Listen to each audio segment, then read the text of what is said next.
Bienvenidas a todas. Pues yo soy Pascal, soy trabajadora social de Bélgica, donde coordiné un proyecto de un centro de información para personas solicitantes de asilo en su primer día de llegada a Bélgica.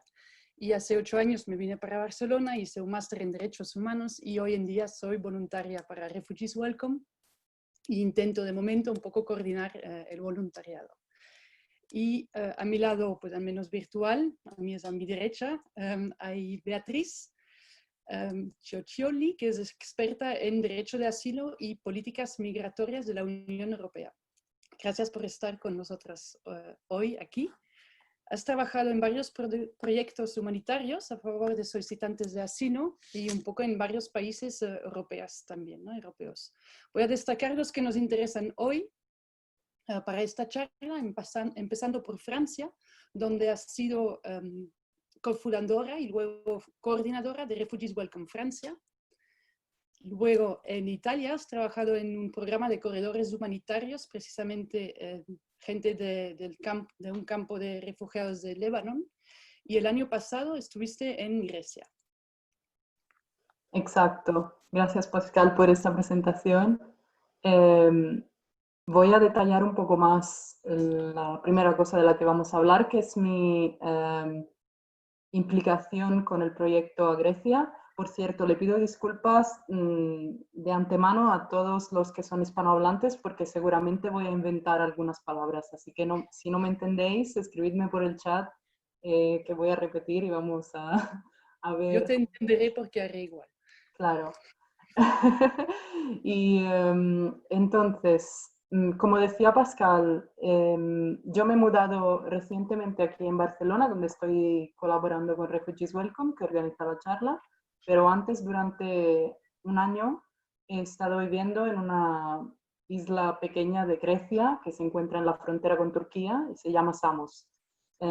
Es una de las islas, es uno de los puntos de Grecia y de Europa donde llega más gente desde el extranjero que va pidiendo asilo político. Entonces, yo ahí coordinaba un proyecto de una ONG, una organización francesa que se llama Abogados Sin Fronteras, Avocats Sans Frontières, y que tenía como operaciones como objetivo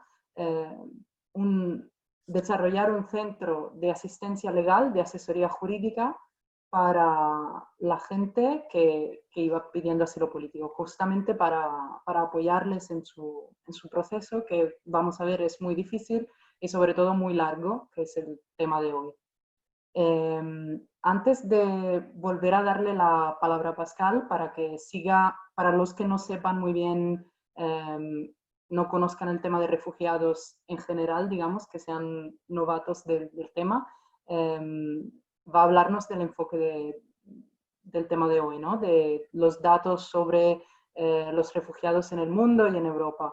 Yo quería preguntar a ustedes todos si han escuchado justamente hablar de Grecia, si han escuchado hablar de los campos de refugiados ahí. Podéis ir escribiendo por el chat si queréis, no activar el micrófono, y podéis ir escribiendo justamente lo que os viene a la mente, lo que sepáis que esté relacionado con los campos de refugiados. Si conocéis alguno, si hay uno cerca de vuestra casa, si sois refugiados, por cierto, o si conocéis a alguien que lo es, cualquier cosa. Queremos evaluar un poco si tenéis información y específicamente sobre Grecia, lo que habéis escuchado, pero cualquier cosa nos interesa. Vale, Pascal, te dejo seguir con el enfoque de hoy. Entonces, al chat iremos viendo lo que a vosotros os surge, ¿no? Cuando uno dice, pues, campo de refugiados, ¿qué sabemos sobre los campos de refugiados, las personas desplazadas? Palabras, lugares, conceptos, cualquier cosa, bienvenida. Yo, mientras tanto, os explicaré un poco el enfoque de hoy, porque nos gustaría dividir la charla un poco en 2 bloques. Un primer bloque, como hemos dicho, sobre los campamentos, pero más específicamente sobre la experiencia que ha tenido Beatriz en Samos. Por otra parte, luego quisiéramos abordar unas alternativas, porque realmente nos parecen posibles las alternativas, nos parecen importantes y más que nada pues mucho más humanos las alternativas que no los campamentos. Creemos que son más positivas tanto para las personas que para las sociedades de acogida. Así que, bueno, por optimismo, haremos también un bloque sobre alternativas.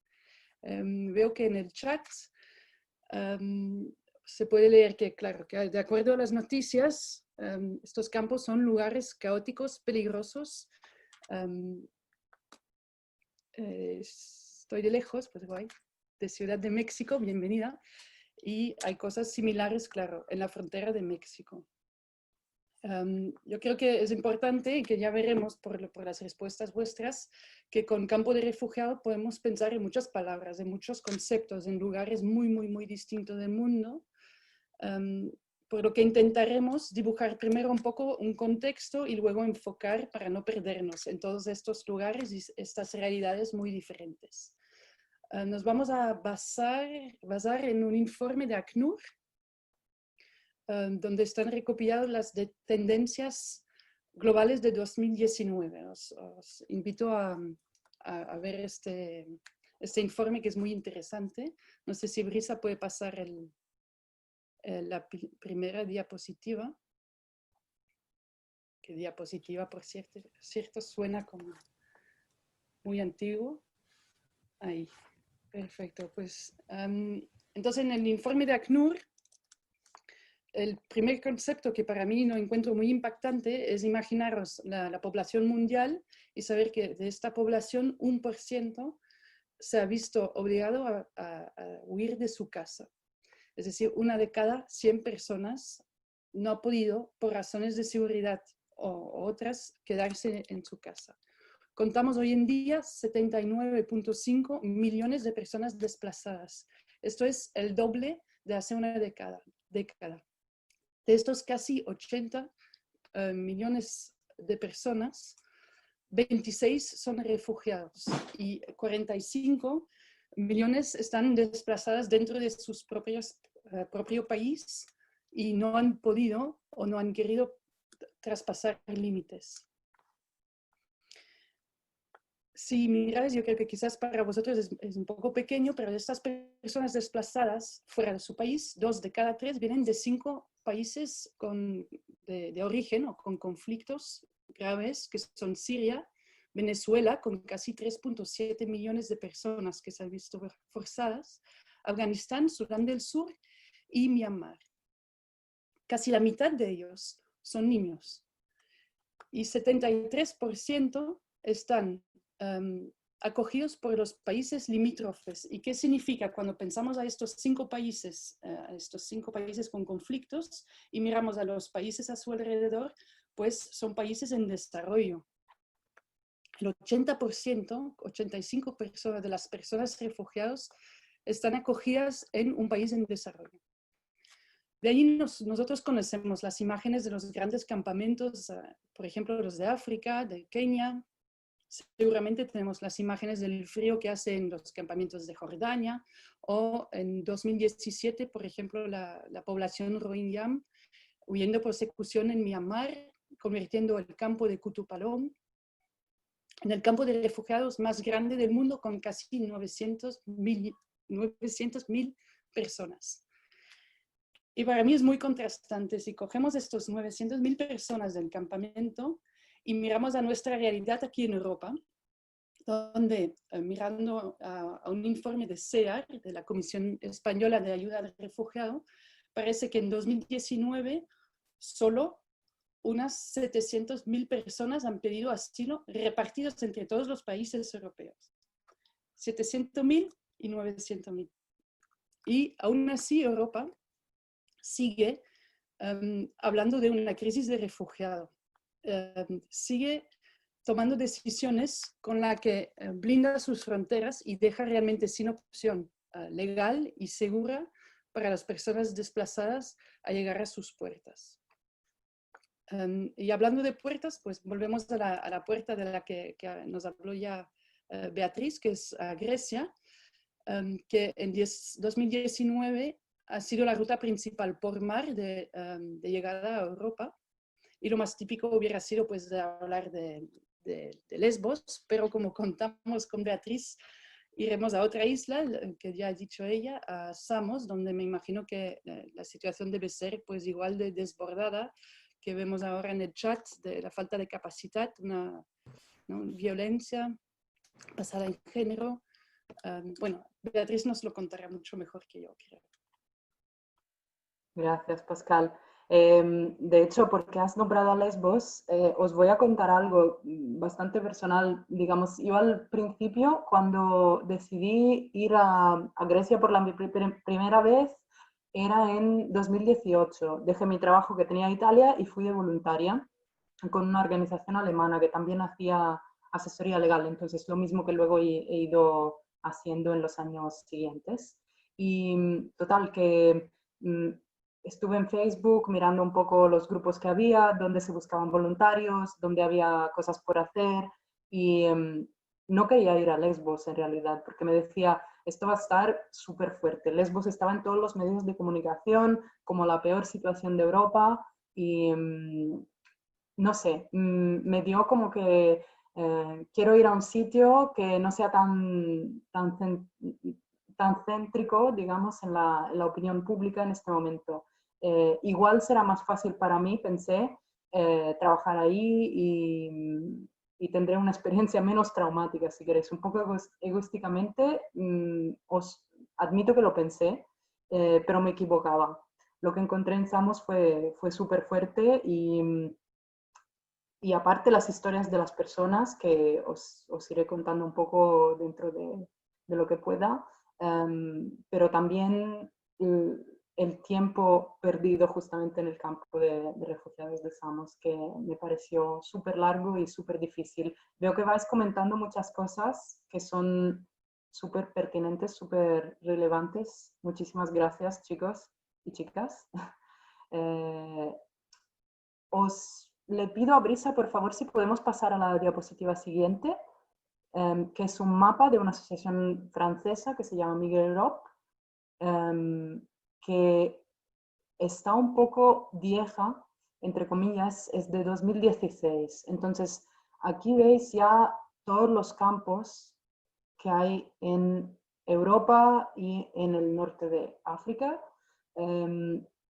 Ahora mismo, bueno, ya notamos de esta imagen que hay un crecimiento entre el año 2011 y el 2016 en el número de campos y en el número de personas que hay en los campos. Ahora mismo, entonces, hoy en día hay aún más. Esta es, como os decía, un mapa viejo, entre comillas. Si pensáis, desde 2016 ya estos números han aumentado muchísimo. Faltan en este mapa los campos informales, que son todas estas que ves aquí, son todas las estructuras en general gestionadas por los estados, que tienen forma diferente y vemos que hay justamente unos campos particulares dentro de todos los que veis pintados aquí, que son estos en triángulos azules, que son los hotspots. Se encuentran, son una docena, y se encuentran divididos entre Italia y Grecia, que son justamente los países que se encuentran en la frontera exterior de Europa, que han recibido con España juntos más personas, más solicitantes de asilo en los últimos, vamos a decir, 5 años, pero podríamos alargar más este término.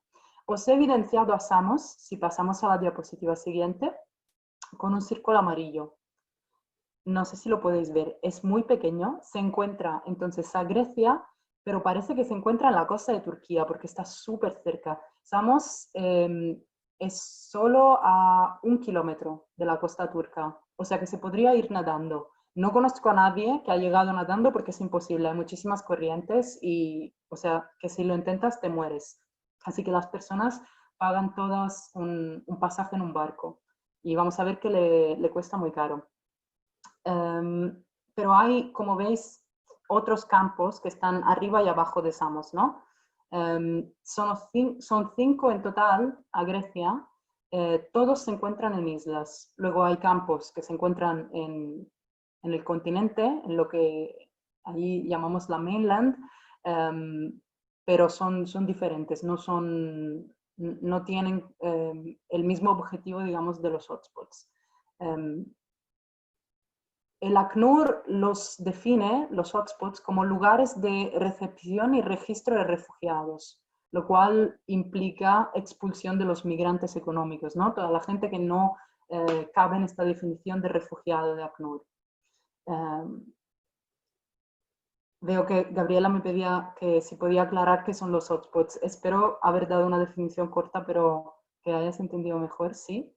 Y estáis escribiendo cosas muy justas, que los campos de refugiados, por ejemplo, se pueden considerar como esferas de segregación e isolación. Sí que lo vemos, a pesar de, aparte de ser en una isla, también vamos a ver que estás aislado, pero dentro del propio campamento, ¿no?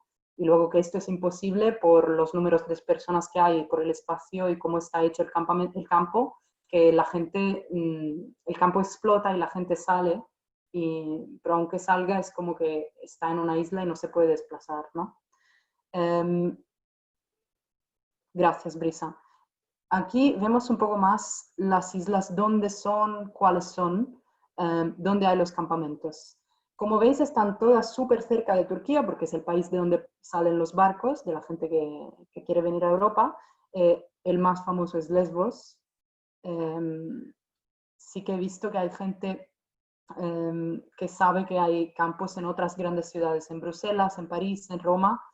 Sí que hay campos, pero justamente no son tan quizás mediatizados como ha sido Lesbos en los últimos años, porque Lesbos es una concentración de personas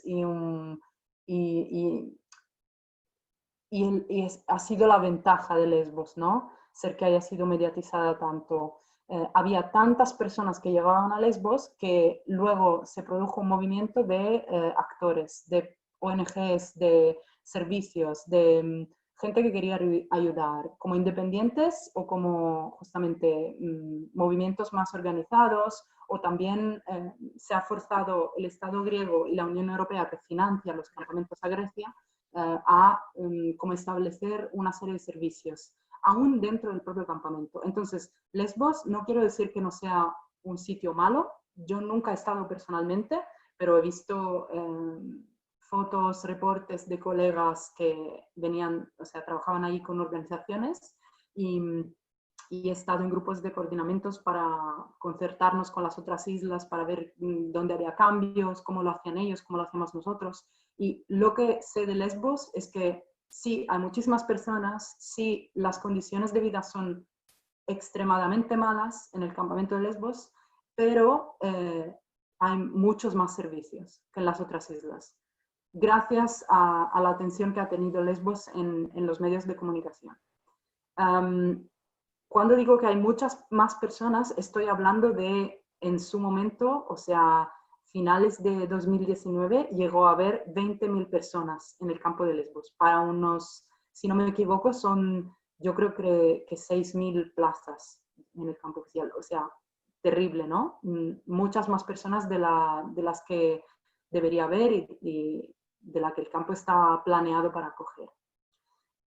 Sí se puede hablar de acogida, vamos a ver. Luego hay Chios, al sur de Lesbos, que el problema en Chios es que el campo está a 7 kilómetros del pueblo. Hay muy pocas ONGs en Chios. En Chios he estado y he visto el campamento y he hablado con las organizaciones que trabajan ahí. Y es bastante complicado para la gente acceder a los servicios porque justamente o tienen que andar para ir al médico, para ir al abogado, para ir a... Los niños van a una escuela, cualquier cosa. Justamente tienen que ir andando, o si son personas que no pueden andar, imaginad si queréis llevarlo.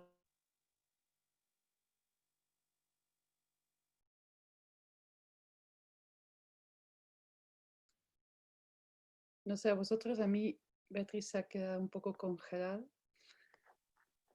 ¿Alguien me puede confirmar si vosotros la veis bien? Sí, se queda congelada. Bueno. Sí. Aquí yo hemos dejado de verla directamente. Y hay otros micros abiertos, ¿no? Bueno, Vale. esperamos un poco a ver si nos vuelve a... Había dicho, ¿no? Que a lo mejor se conectaría de otra manera. Quizá no tiene buena conexión. Voy a llamarla un segundo, ¿de acuerdo? Vale. Creo que quizás, entre tanto, podemos Hola, lo intentar... siento.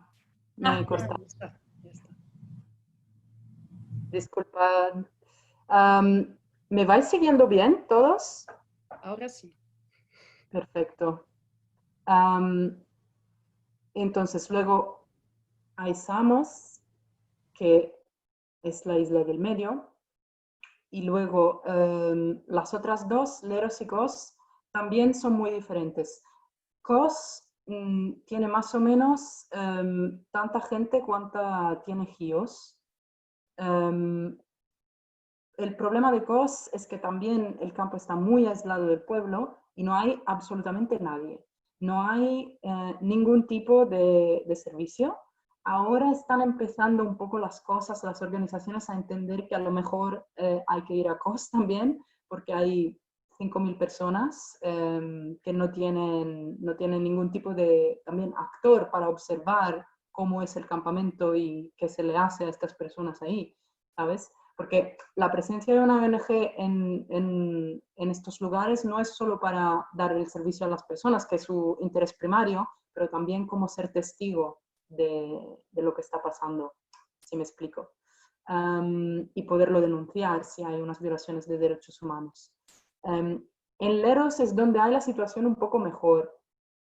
Mejor, ¿por qué? No porque las condiciones de vida de los refugiados sean mejores, sino porque hay solo yo creo que 500 personas, muy poquitas con respecto a los otros, y hay bastante buena cooperación de los que me dicen los colegas entre la policía y las organizaciones que trabajan por el Estado, que tienen un acuerdo con el Estado, y las ONGs que están ahí, que sí hay algunas. Entonces, es como un porcentaje, ¿no? No es que Leros sea una buena situación o que Lesbos sea una buena situación porque está en los periódicos, pero yo creo que lo más crítico es justamente cuando no se habla de algunos lugares y de la falta de recursos y de servicios.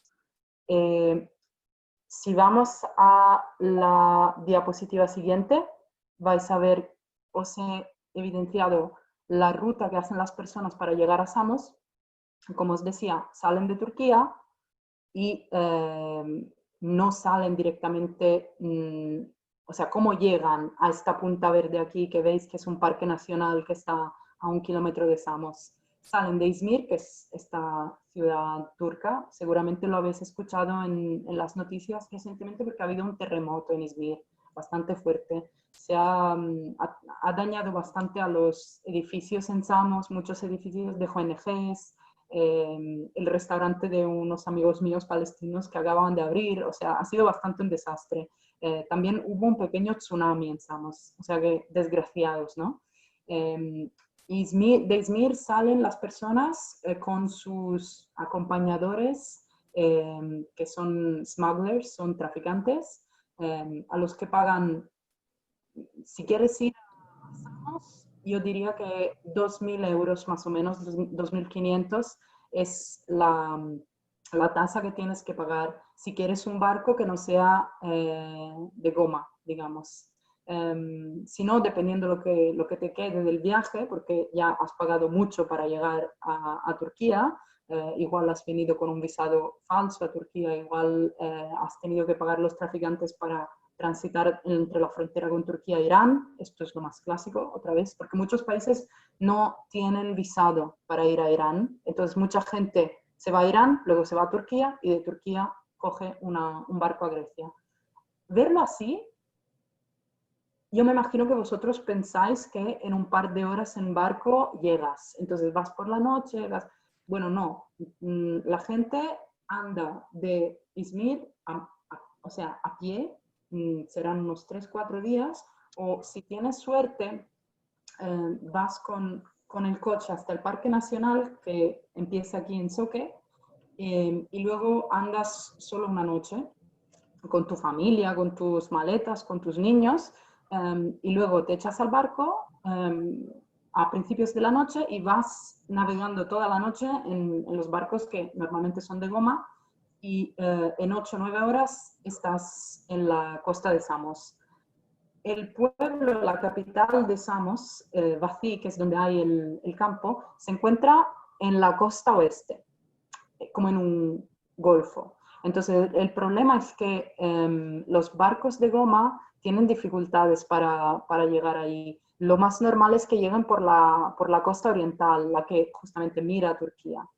Entonces, aún más peligroso porque hay como un riesgo de enfrentarse a las rocas y que se hunda el barco, digamos. Muchísima gente, no hay muchas muertes, en realidad, no es como llegar a Italia, que habéis escuchado que se han hundido un montón de barcos.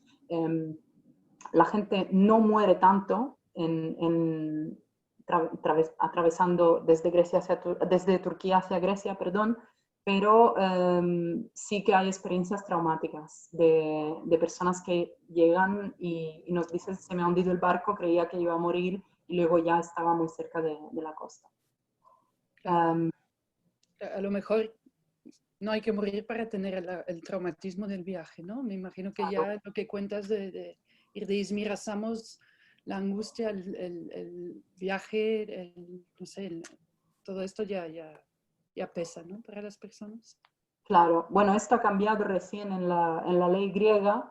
En 2020, luego os lo voy a contar si tenemos tiempo, pero una de las cosas interesantes, entre comillas otra vez, es que ahora mismo si hay una muerte, serás declarado vulnerable por la ley, es decir, que tienes como derechos especiales, entre otras cosas, el hecho de poder salir de las islas, para que vayas a Atenas, por ejemplo, a un hospital psiquiátrico, porque tu hermano desgraciadamente ha muerto en el viaje.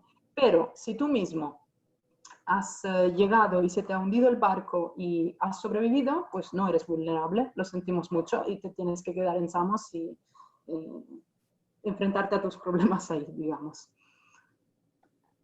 O sea, una situación muy doble y cambiante también, ¿no? Cambiando un poco con las leyes y las nuevas políticas. Me imagino que de año en año se ve evolucionar también la situación para las personas que llegan ahí, que además pasan mucho rato ahí. O sea, me imagino que ellos mismos quizás llegan en una cierta situación, pero como pasa tanto tiempo ahí en los campos, a lo mejor ya cambian también sus perspectivas estando en el mismo campo, ¿no? Sí, claro.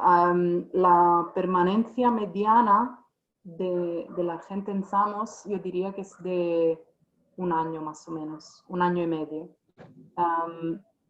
El problema principal, lo que quieren las personas, no es tanto el asilo, porque sabemos que la gente que llega a las fronteras externas de Europa sí pide asilo, pero en realidad igual tiene familias en otros estados, o sea, que les gustaría ir ahí. Lo que más le importa es salir de la isla, salir de las condiciones de vida que vamos a ver son súper, súper duras. Entonces, lo que necesitan es un acceso a un psicólogo o a un médico para evaluar su estado de salud, justamente, que no tienen. Hay poquísimos servicios de salud, o sea, inclusive para los isleños, o sea, aún para las personas de Samos no hay bastantes médicos, no hay pediatras, no hay una sola ambulancia para toda la isla. Entonces, imaginaros con la población de Samos de refugiados, que son 7.000 personas, ahora mismo es un poco menos porque han ido evacuando la isla durante el confinamiento, justamente porque nosotros empujamos mucho para que la gente saliera, pero se tienen que quedar ahí. Y varios meses, o como escribía alguien en el chat, varios años. Luego, cuando tienen el permiso a salir de Samos, tienen un permiso para quedarse al interior de Grecia. y no se sabe todavía si le vamos a dar el derecho para quedarse años. O sea, estamos evaluando su demanda de asilo, ¿no? Es como un tribunal que funciona al revés, la demanda de asilo. Es como, yo te pido que hagas una entrevista con las autoridades, pero no te digo cuándo. Puede ser en 2 años, puede ser en 3 años. Tú te vas preparando y algún día te llamaremos y tendrás que contarme la historia de tu vida. Tendrás 8 horas, 12 horas y vamos a hablar de todo. Y luego nosotros vamos a tomarnos unos meses más para decidir si tienes derecho o no. Es como si fueras culpable hasta que se pruebe que eres inocente, ¿no? Que es lo contrario de lo que ocurriría en un tribunal normal. Aunque te reconozcamos como refugiado, no puedes salir de Grecia. En general, puedes salir, pero para periodos de tiempo que estén menos de 3 meses y bajo ciertas condiciones. Entonces, limitamos muchísimo el movimiento de estas personas y limitamos muchísimo su capacidad de invertir en el tiempo como quieran, porque les decimos que tienen que hacer unas cosas, pero no les decimos cuándo exactamente, o le damos fechas que son súper largas, si me explico. Sí, bueno, para mí sí. Yo creo que luego volveremos a hablar de vuestras tareas precisamente legales y de apoyo legal como a partir del centro. Si volvemos a hablar, bueno, llegamos a Samos y nos encontramos allí con 2 campamentos, si lo entiendo bien. Hay como el campamento oficial, que es más pequeño, ¿no? ¿Quién está ahí en el campamento oficial y quién está encargado del non oficial o de la jungla, como se dice? Sí, bueno, hay un campamento oficial, gracias Brisa, aunque lo veis aquí, el campo oficial es esta línea que parte de las letras OS de la palabra bienvenidos y va por abajo. Es una línea muy estrecha. Hay unos contenedores como de los barcos, ¿sabéis? Estos de cargo. Y estas son las supuestas casas que se le da a las personas al llegar. Se supone que cuando te asignan un contenedor, vas a vivir ahí adentro con otras 8 personas. Un contenedor son 9 personas. Muchas veces si tu familia, si vienes solo, si vienes solo, no te van a dar un contenedor. Van a priorizar las familias, justamente si hay niños, si hay personas mayores. Pero si tu familia son 4 personas y hay otra familia que son 5 personas y no os conocéis, no habéis visto en toda la vida, da igual, os ponemos juntos y tenéis que convivir en un espacio que justamente no es ideal, ¿no? La gente que yo encontraba a Samos, los beneficiarios del proyecto, siempre me decían que el campo oficial, esta parte de contenedores, es peor que la jungla, que es esta área súper vasta que veis alrededor. Esta foto es bastante vieja también, es de 2018, entonces ahora la jungla ha ido creciendo muchísimo porque el campamento no se ha ampliado. Siguen siendo los mismos contenedores que son 600, 500 plazas, 600, 500 plazas, entonces menos contenedores porque hay 9 personas para contenedor. Y justamente cuando yo estaba ahí, a finales de 2019, a principios de 2020, hemos llegado a más de 7.000 personas registradas. Quiere decir que seguramente hay personas que todavía no se habían registrado, personas que ya habían acabado el proceso, entonces no se le contaba más, pero seguían estando en la jungla porque no tenían otro sitio donde ir. Entonces nosotros, las organizaciones, pensamos que por esa época, aunque el ACNUR y las autoridades contaban con 7.000, 7.500 personas, que en nuestra opinión había más como 8.000.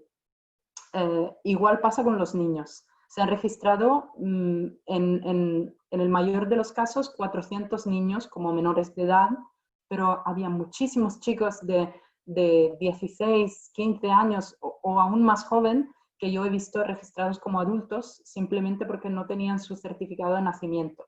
Y yo, digamos que al huir de mi país, la primera cosa que pienso, si no tengo mi familia y tengo 12 años o 14 años, no es llevarme el certificado de nacimiento, si lo tengo. Entonces, esto para daros una idea de la magnitud del problema, ¿no? Tengo un video que a ver si lo podemos enseñar,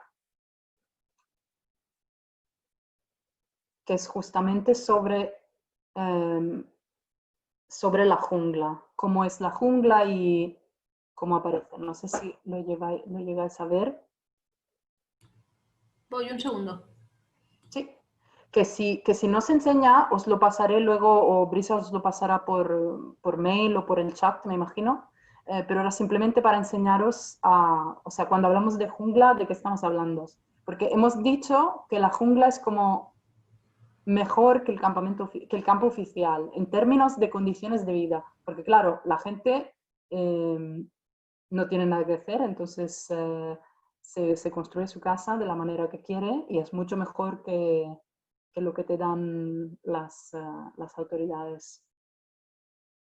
Nosotros no solemos ir con Abogados Sans Frontières, no solíamos ir a la jungla intencionalmente, digamos, porque siendo una organización de ayuda legal teníamos que acceder a la parte oficial del campamento para acompañar a la gente a las entrevistas. Cuando tienen esta famosa entrevista donde tienen que contar toda su vida y por qué están aquí y por qué quieren los documentos, tienen que ir dentro de la parte donde hay contenedores. Entonces, es importante para nosotros no tener conflicto de interés y poder elegir, digamos, a qué parte queremos acceder. Pero hay otras organizaciones como Médicos Sin Fronteras, por ejemplo, que han venido a Samos para que la parte de la jungla tenga acceso al agua potable y a la electricidad, perdón. Y entonces hay organizaciones y actores que han negociado acceso a este territorio, digamos. ¿Y es fácil tener acceso como organización o cuesta? Como organización, no. Como organización, no. O sea, a mí me ha pasado de voluntarios que estaban de caminata un fin de semana, porque Samos es muy pequeño, y estaban en las montañas que veis ahí arriba en el vídeo, simplemente bajando de ahí para volver al pueblo, han hecho, o sea, los han parado los militares y los han llevado a la comisaría y hemos tenido que ir a recogerlos, porque en principio, si pasas por la jungla no haces nada de ilegal, porque este suelo...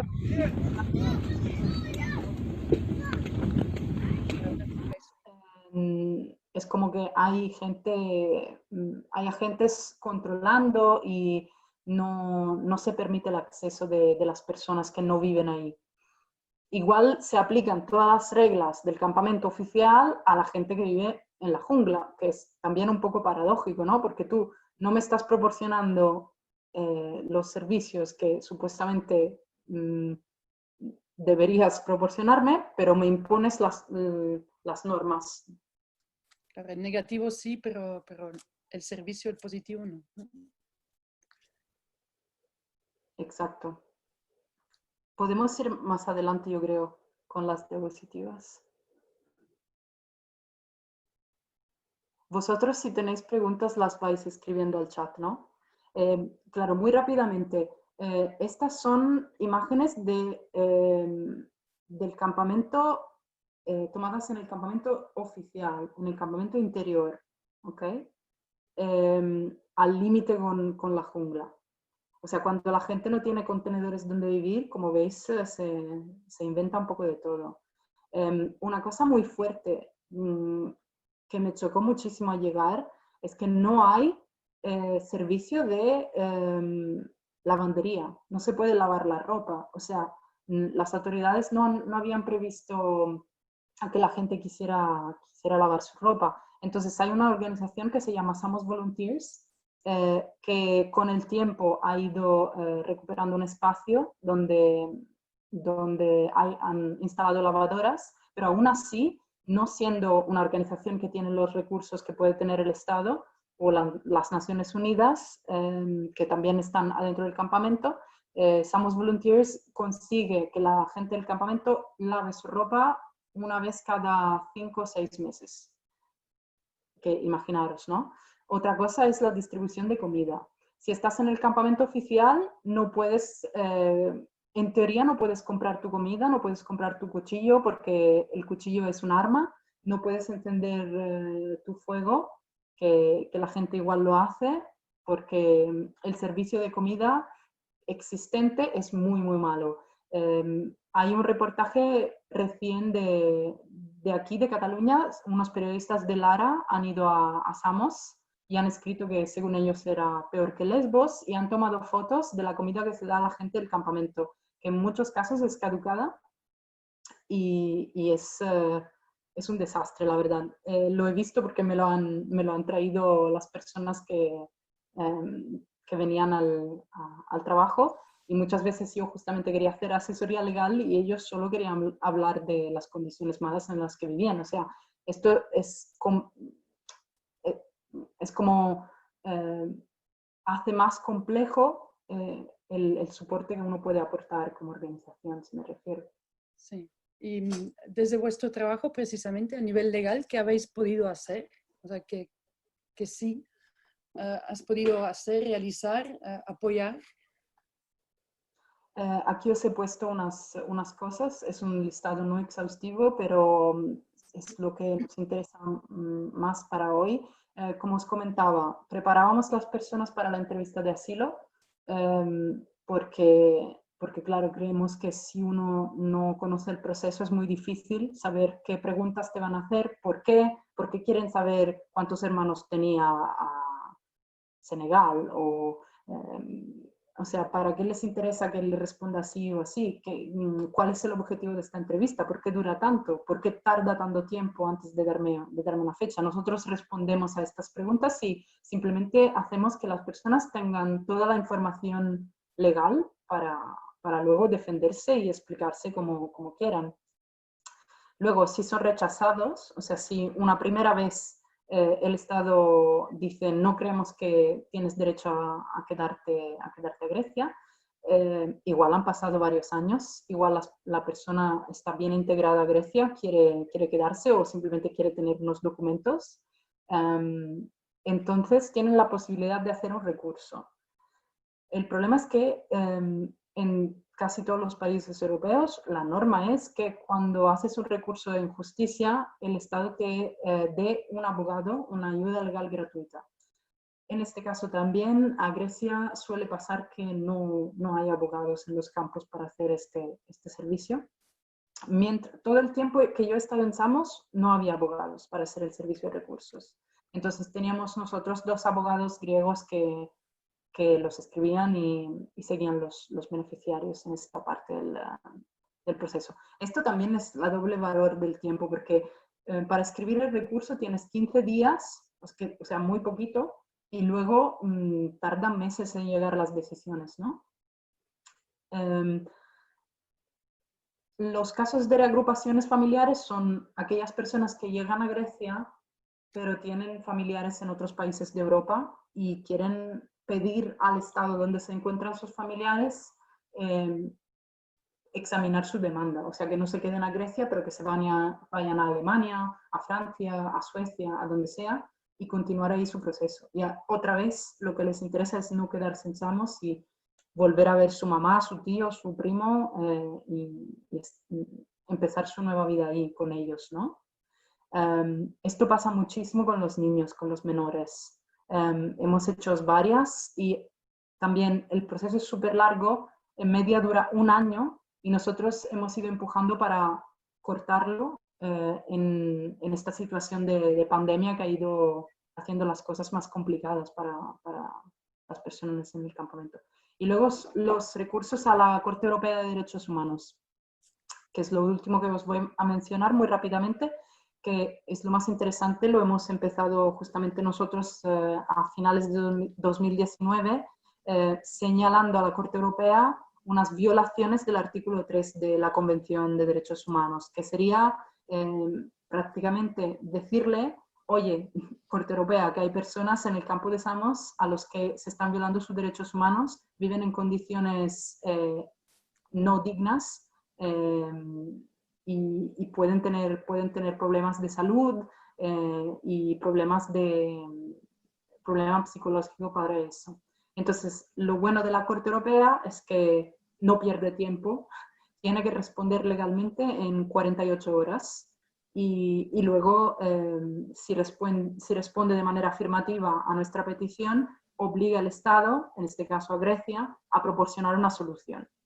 Esta también tarda unas semanas en llegar, pero sí que llega. Entonces, como digamos, el último recurso que encontramos para obligar al Estado con las personas más vulnerables a actuar. Estamos hablando, por ejemplo, de mujeres que eran embarazadas y que si no les encontraban una casa en otro lugar de Grecia iban a tener el niño en el campo. Esto no es posible, ¿no? Para contextualizar, dices en base al artículo 3.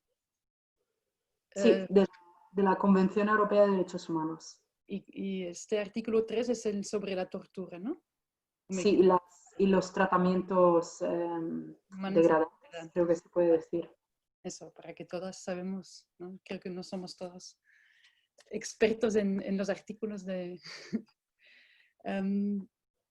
y entonces dices que esto sí que ha funcionado algunas veces. Sí, esto sí que ha funcionado. Es una de las soluciones buenas. También como las reagrupaciones familiares, yo creo que en el caso de la pandemia, para nosotros fue una oportunidad, como decir, esto no puede ser. Creo que fue justamente un momento en el que la atención mediática de la que hablamos antes por Lesbos volvió a estar en las islas griegas más en general y tuvimos unos casos en los que justamente en 2-3 meses unos niños pudieron ir a Inglaterra, Austria, Alemania, estoy pensando si hay otros estados, y los recursos a la Corte Europea casi todos eran mujeres embarazadas o que acababan de tener un niño en el campo que no habían ingresado en el hospital y luego las habían echado del hospital, pero no tenían a dónde ir con este niño de 2 semanas. Y entonces la Corte Europea ayudó bastante a hacer que el Estado hiciera un esfuerzo en estos casos particulares donde era bastante obvio que había una violación de este artículo 3 que os he nombrado. Yo tengo muchas más preguntas, pero a lo mejor también hay más preguntas en el chat. A mí me gusta, entonces os invito a hacer las preguntas ahora porque se nos va el tiempo volando. A mí lo que me gusta es que estás terminando con una nota positiva, ¿no? De algo que ha funcionado. A lo mejor hay otras cosas así que te han quedado de fuerzas, de esperanza, de cosas positivas que te has llevado para casa cuando te fuiste de este trabajo.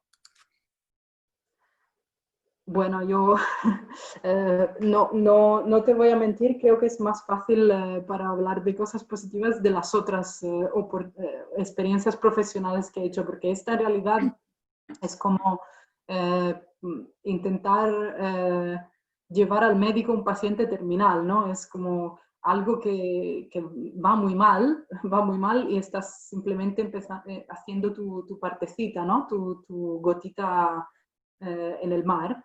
Pero sí que las personas que vemos y que acompañamos son muy agradecidas. Entonces, nosotros tenemos la impresión de haber hecho un buen trabajo. Y de hecho el proyecto sigue ahí. Yo me fui, pero los colegas siguen haciendo un muy buen trabajo y han tenido una situación muy dura en estos últimos meses, ¿no? También. Pero sí, es bastante difícil hablar de esperanza y de cosas positivas en estas condiciones. Hay pequeñas victorias que logramos a través de los instrumentos de los que he hablado.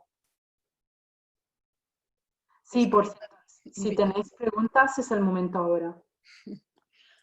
Igualmente, si no, pasamos a la segunda parte, que será más breve también, pero bueno, y podremos siempre al final de la segunda parte también volver a hacer preguntas sobre el campo, ¿no? Es más para la dinámica de la charla. que en la segunda parte también vamos, yo soy aquí, ahí Beth está, bueno, está hablando de un proyecto legal en Lesbos. Sí, Legal Center Lesbos son muy buenos.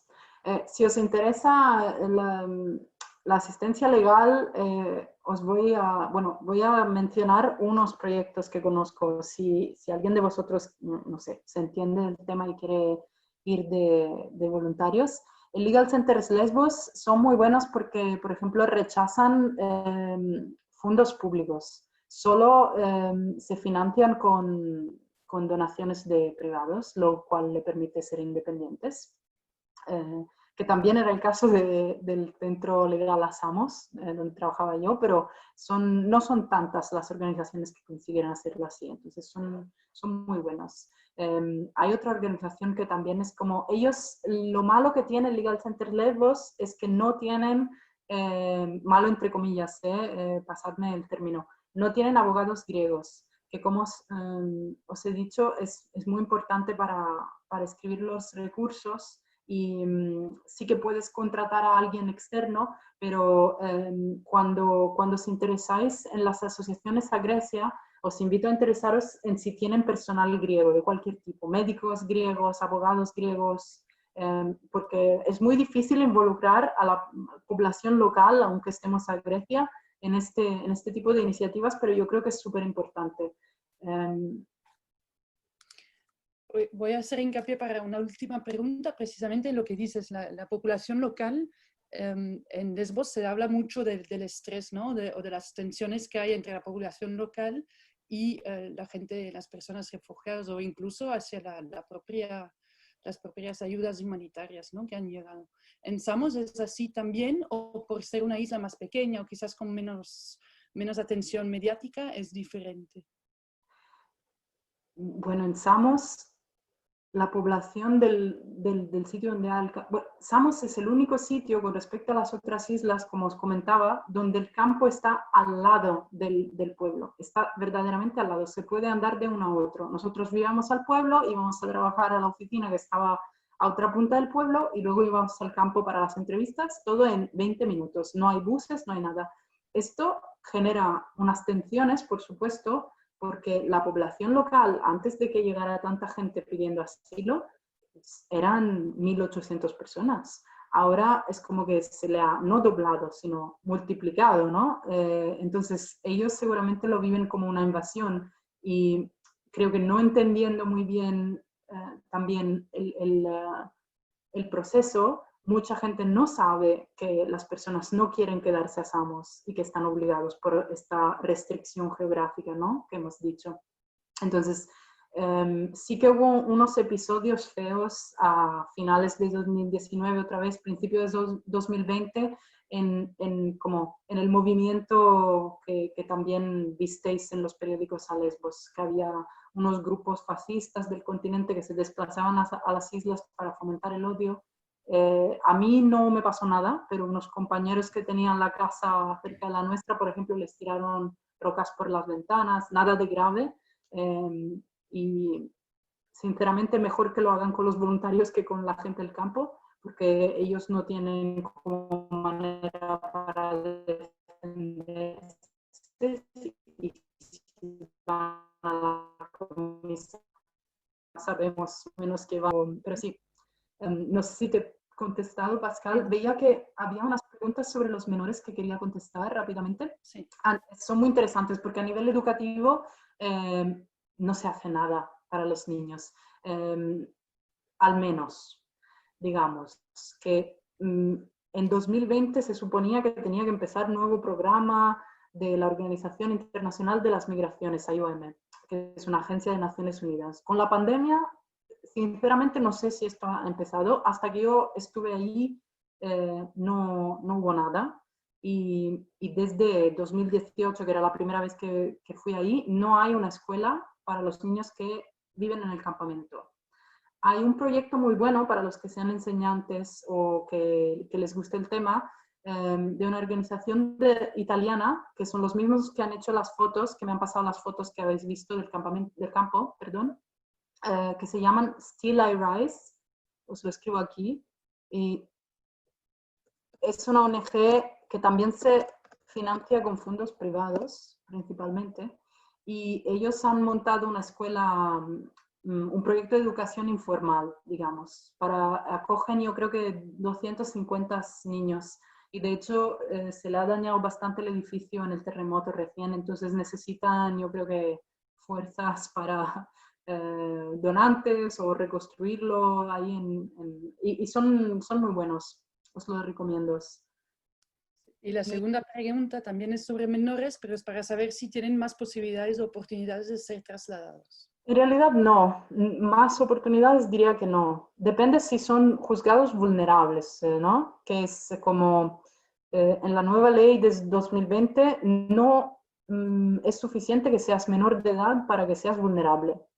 O sea, que podemos criticarlo, ¿no? Porque si tengo 15 o 16 años,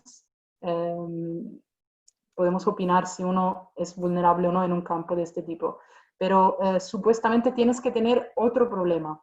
O sea, que hayas sido violado, torturado, tienes que comprobarlo con exámenes médicos. Y como faltan los médicos, no hay este tipo de exámenes. Entonces es un círculo vicioso. Si me explico. Sí. Creo que podemos ir más adelante. No quiero. Estas son las fotos de Still Rise. La de la izquierda es el fundador de la organización haciendo una clase de informática a los niños. Y la de la derecha es cuando hubo uno de los incendios en Samos, generados justamente por las tensiones. En este caso eran tensiones internas al campamento. Yo creo que hubo una persona que intentó cocinar la cena y, como os decía, en teoría no se puede, pero claro, la gente tiene que comer. Llegó la policía a tope y en vez de dejar salir la gente porque se iba alargando el incendio, empezaron a tirar gas. Entonces la gente se quedó adentro y consiguieron los destileries y otras organizaciones conseguimos evacuar a unas personas y que durmieran en nuestras oficinas mientras se resolvía, digamos. Entonces ellos tenían los niños, los estudiantes ahí en la sala común durmiendo. Un campo de urgencia dentro de un campo, ¿no? O sea, Claro, y además no somos campos de urgencia nosotros, ¿no? No es el servicio normal que hacemos, entonces espero que lo hagamos bien. Si queremos, antes de acabar eso, mencionar unas cosas más positivas, sí, creo que podemos pasar a la próxima diapositiva. Y dejo que Pascal describas un poco qué entendemos para soluciones alternativas, a lo mejor. vale, sí. Sí, la idea de la charla era de no solo pues, tener un foco en la situación muy, muy mala en las islas, sino que luego quizás pensar un poco y ver que hay posibilidades alternativas. No somos solos en pensar que existen, que deberían existir, que creemos que es posible de apostar por vías legales más seguras y sobre todo más dignas, ¿no? Si miramos un poco las que se defienden en general, pues por ejemplo por Stop Mare Mortum o por SEAR, es pues por ejemplo permitir solicitudes de protección tanto en embajadas como en consulados, y eso tanto en países de origen como en países de tránsito. Lo mismo con expedir visados humanitarios. Ya se ha hablado de la reagrupación familiar, también es una herramienta pues, que podrían desarrollar más los países europeos, que muchas veces en vez de facilitar la reagrupación, pues ponen más trampas, más dificultades y el proceso cada vez es más largo. Se podrían establecer corredores humanitarios y ejecutar programas de reasentamiento y de reubicación. Y digo yo ejecutar porque lo que pasa muchas veces es que se hacen promesas, pero luego se queda un poco ahí entre discusiones políticas entre los países. Además, SEAR también pide la eliminación de obstáculos mortales en las fronteras y el cese de las devoluciones ilegales con el uso de la fuerza. También piden un sistema de desembarco seguro en el caso de rescates marítimos. Todos estos sistemas, o muchos de ellos, podrían ir con un sistema justo de reubicación y de solidaridad europea. quizás en este contexto solo apuntar una diferencia entre lo que es reubicación y reasentamiento, que muchas veces son dos palabras que se utilizan sin notar la diferencia. En realidad, la reubicación se utiliza en el caso de transferir, digamos, a personas de un Estado miembro de la Unión Europea a otro. Esto es reubicación, donde reasentar es cuando personas que ya se han ido de su país, pero que todavía no están en la Unión Europea, se encuentran en una situación de extra vulnerabilidad, como son, por ejemplo, pues los refugiados sirios en Jordania, en Líbano o en Turquía. En este caso vamos a hablar de resettlement, de reasentamiento. Y yo creo que ya con estos dos podemos hacer el link con los corredores humanitarios, porque tú trabajaste con corredores humanitarios, ¿verdad, Beatriz, en Italia? Sí, voy a hablar un poco más de esto. Espero que no estéis súper cansados. Si vais escribiendo más preguntas en el chat, luego las vamos intentando contestar. Antes de ir a Grecia, justamente yo durante 2 años he trabajado en Roma en un proyecto de corredores humanitarios, que es justamente un programa de reasentamiento desde Líbano principalmente, pero también de otros países, lo cual no significa que sean ciudadanos libaneses, sino personas que se encuentran a Líbano y son reconocidos como refugiados o quieren pedir asilo. En Líbano es un país que no ha firmado la Convención de Geneva Convention, que reconoce el derecho a ser refugiados. Entonces las personas ahí tienen un reconocimiento por parte de ACNUR, pero no tienen los mismos derechos que los ciudadanos locales, digamos. Entonces el objetivo era tanto proporcionarle una vía legal como segura para acceder al derecho de asilo político.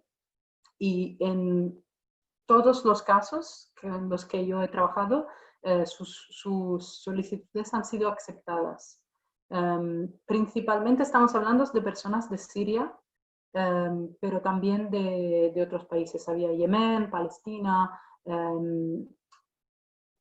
tuvimos unas personas de Sudán, por ejemplo, y este instrumento ha sido presentado como súper eficaz y súper, o sea, que se debería implementar a nivel europeo con números muchos más grandes de los que se han ido haciendo en los últimos años. Creo que, Brisa, ¿tienes los números en la próxima diapositiva?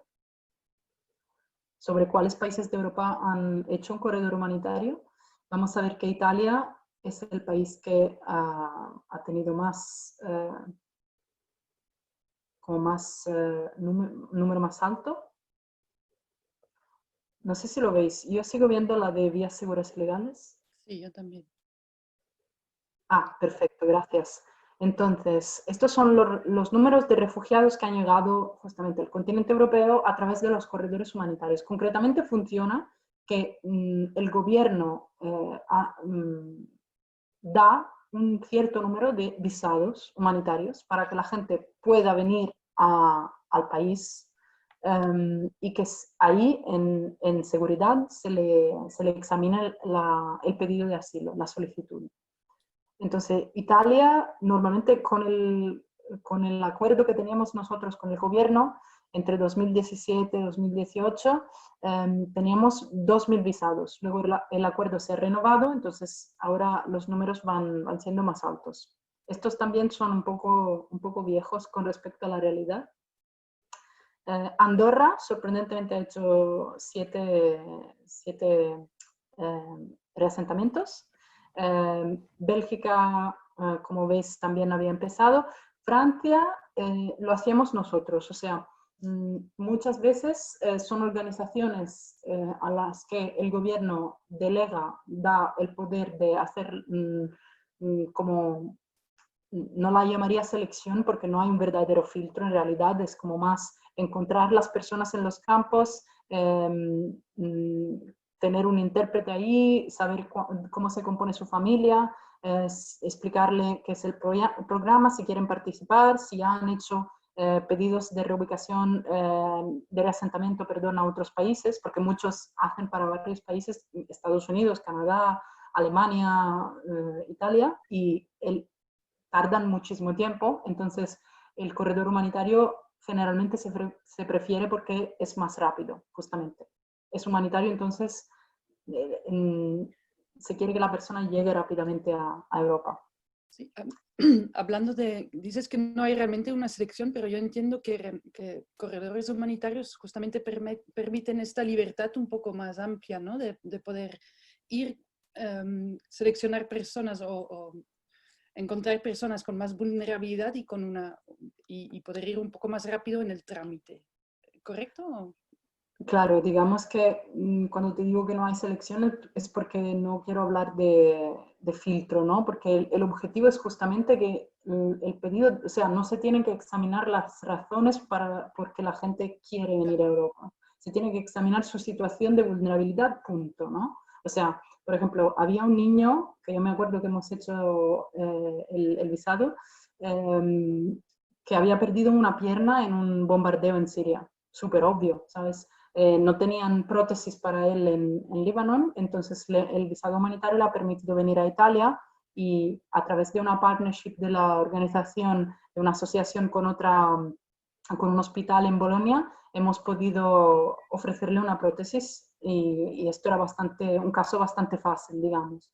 Luego hay, por ejemplo, familias con muchos hijos, entonces simplemente la selección, entre comillas, es verificar que estos son los hijos, muchas veces la gente no tiene pasaportes, entonces a nosotros no nos importa tanto si son realmente parientes o no, pero tener como una idea real, explicarle que justamente nosotros no queremos evaluar su solicitud de asilo, sino ayudarles a que su solicitud de asilo sea evaluada en Europa sin que tengan que pasar por campamentos de frontera o por los barcos. Es menos jurídico.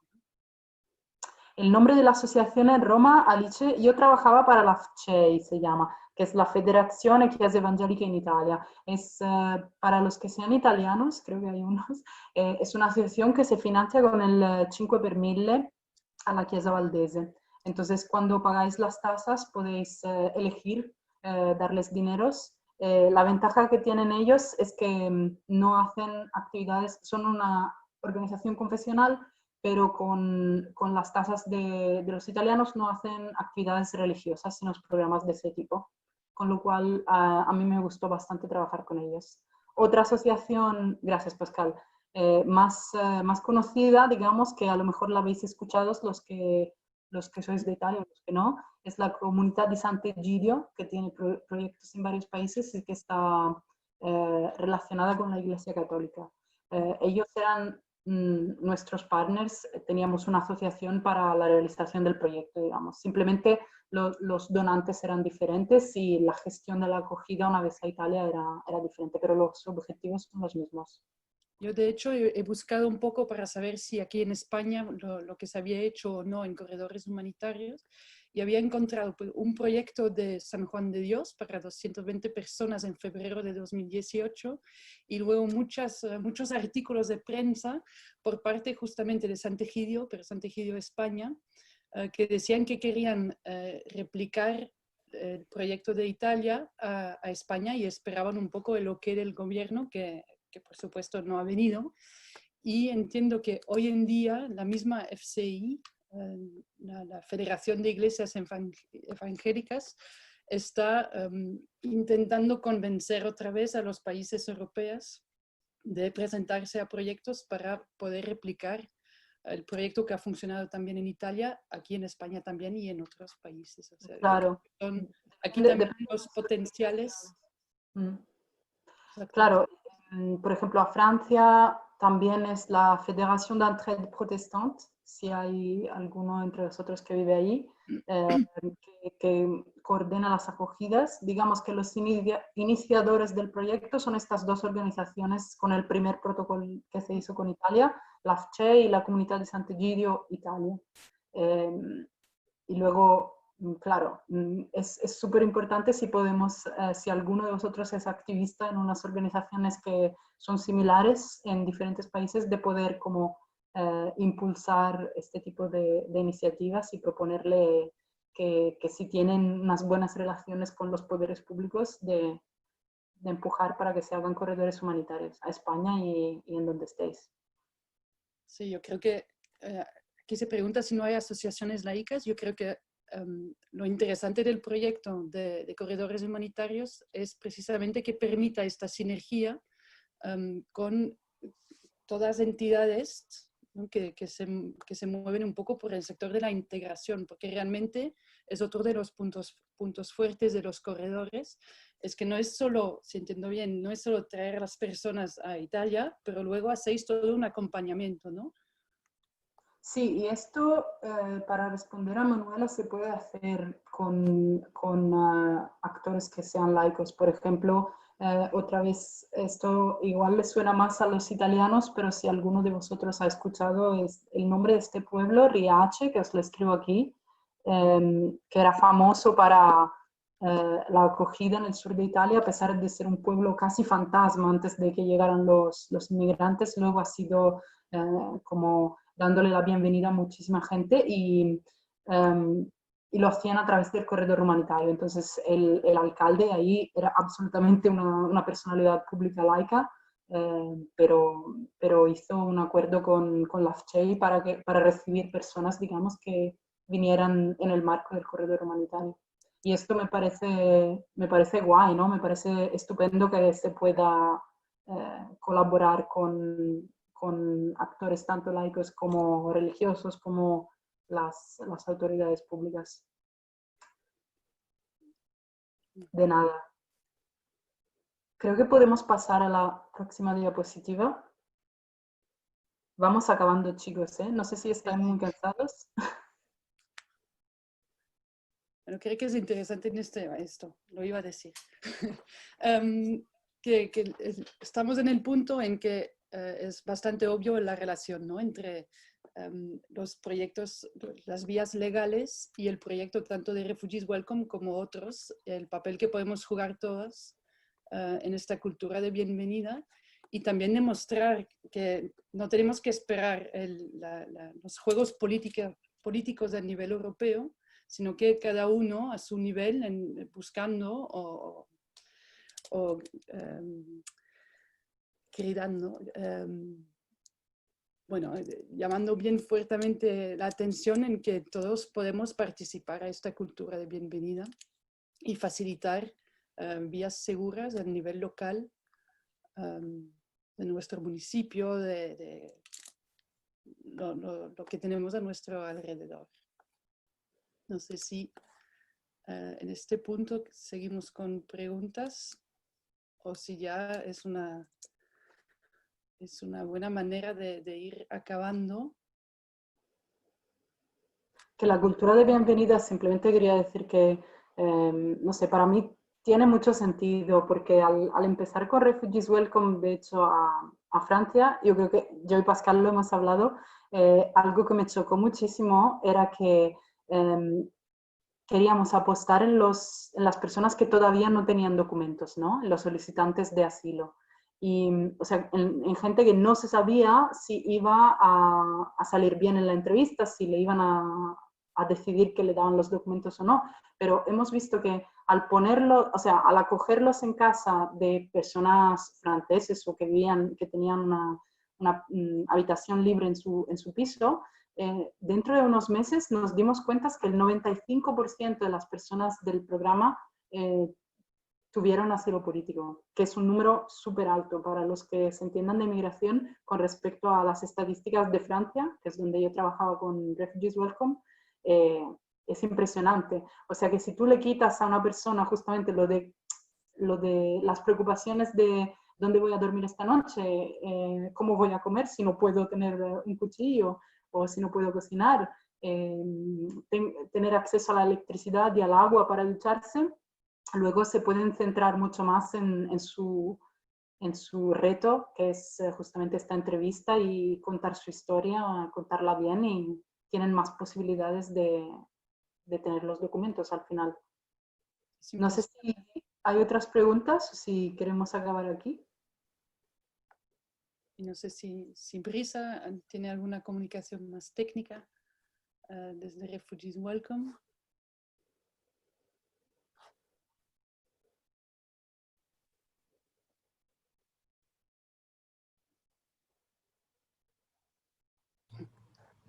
Bueno, pues si no tenemos más preguntas, yo desde Refugees solamente quería daros las gracias a todas las personas que habéis asistido a la charla. Sé que algunas habéis tenido que ir marchando un poquito antes, pero espero que haya sido interesante. Para mí, por lo menos, lo ha sido muchísimo. Es verdad que ahora mismo no tengo más preguntas para haceros porque han salido muchos temas y quizá cuando hayamos digerido un poquito más la información, igual sí que nos genera un poquito más de dudas. Lo que sí quería era, por una parte, daros a conocer nuestras redes sociales, porque allí nos podéis seguir y allí podéis seguir encontrando información sobre todo lo que hacemos desde Refugees Welcome, tanto a nivel en toda España, aquí en Cataluña, en cada uno de los municipios en los que trabajamos. Y animaros también a que si tenéis disponibilidad, el próximo día 17 haremos otra charla, aprovechando que el día 18 de diciembre es el Día Internacional de las Personas Migradas.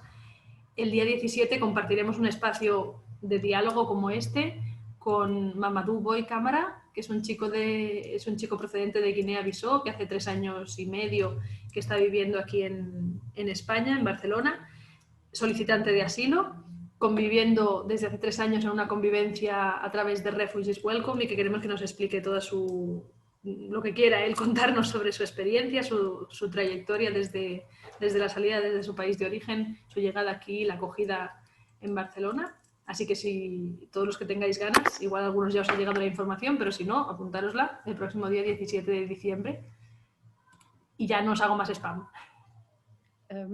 Sí, la charla, estáis preguntando, la charla quedará disponible en redes sociales. Nuestra idea es subirla, la subiremos en cuanto podamos, no sé exactamente qué día estará disponible, pero subirá a YouTube el vídeo y a través de nuestras redes sociales podréis tener el link. Así que si nos seguís en Facebook, Twitter o Instagram, la tendremos disponible. La semana pasada hicimos una charla también, el día 30 creo, hicimos una charla también que hablaba de género y personas desplazadas, que también estará disponible, y la próxima de la semana que viene también las tendremos todas las 3 juntas. Ahora sí que hay más preguntas entrando. Que quizás, bueno, Georgia, que pregunta si en Refugees Welcome España acogemos también a solicitantes de asilo, no solo a refugiados. En realidad acogemos principalmente a solicitantes de asilo, o esto es la idea del proyecto. Y te invito a ponerte en contacto con nosotras porque debe ser súper interesante también de hablar de Refugees Welcome Italia, más allá del evento anual que no se ha podido hacer este año. Estoy leyendo también, creo que quizá hemos dado un poquito de información sobre quién somos Refugees Welcome y lo que hacemos, pero quizá muy, muy breve al principio. No sé si queréis que os haga un resumen muy, muy cortito, pero que entiendo que no era el tema principal de la charla, pero aprovecho el espacio.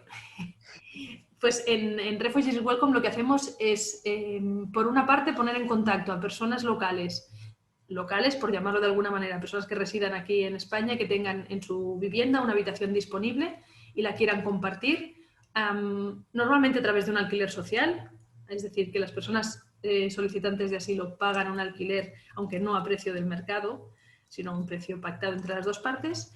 Y eso, acompañar convivencias entre personas locales y personas solicitantes de asilo. Como decía Pascal, normalmente nosotros trabajamos con personas que están dentro del programa estatal, que en ese momento todavía son solicitantes de asilo, que su solicitud todavía no ha sido resuelta y por lo tanto no se les considera refugiados porque aún no tienen estatuto de refugiado.